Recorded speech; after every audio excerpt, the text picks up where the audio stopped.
కోవూరు నియోజకవర్గంలో విజయంపై ధీమా వ్యక్తం చేస్తున్న కాంగ్రెస్ పార్టీ అభ్యర్థి నారపరెడ్డి కిరణ్ కుమార్ రెడ్డి. కోవూరు నియోజకవర్గంలోని వైఎస్ఆర్ కాంగ్రెస్ పార్టీ, తెలుగుదేశం పార్టీ అభ్యర్థులు డబ్బులను సునామీలాగా ఖర్చు పెట్టారని, అయితే ప్రజలు మాత్రం ఖచ్చితంగా కాంగ్రెస్ వైపే ఉన్నారని కిరణ్ కుమార్ రెడ్డి అన్నారు. ప్రస్తుత సిట్టింగ్ ఎమ్మెల్యే నల్లపరెడ్డి ప్రసన్న కుమార్ రెడ్డి 6 సార్లు ఇక్కడ ఎమ్మెల్యేగా గెలిచినప్పటికీ ఎలాంటి అభివృద్ధి చేయలేదు. అలాగే తెలుగుదేశం పార్టీ అభ్యర్థి వేమిరెడ్డి ప్రశాంతి రెడ్డి అసలు కోవూరు వైపు కన్నెత్తి చూసిన దాఖలాలే లేవన్నారు. ఎన్నికలు వచ్చాయి కాబట్టి కోవూరులోని నానా హడావిడి చేశారన్నారు. అయితే కోవూరు ప్రజలు చాలా సౌమ్యులని, తెలివిగలవారని, ఆలోచించి ఓటు వేసి ఉంటారని కిరణ్ కుమార్ రెడ్డి అన్నారు. తనను గెలిపిస్తే తాను చెప్పిన విధంగా మేనిఫెస్టో విడుదల చేసిన విధంగా అభివృద్ధి పదంలోని నడిపిస్తానన్నారు.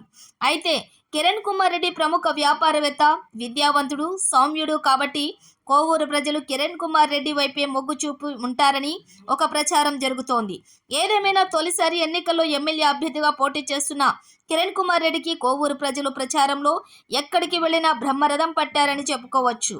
కిరణ్ కుమార్ రెడ్డికి ముందు భవిష్యత్తులో కాంగ్రెస్ లో ప్రముఖ స్థానం కూడా కల్పిస్తారని ప్రచారం జరుగుతోంది.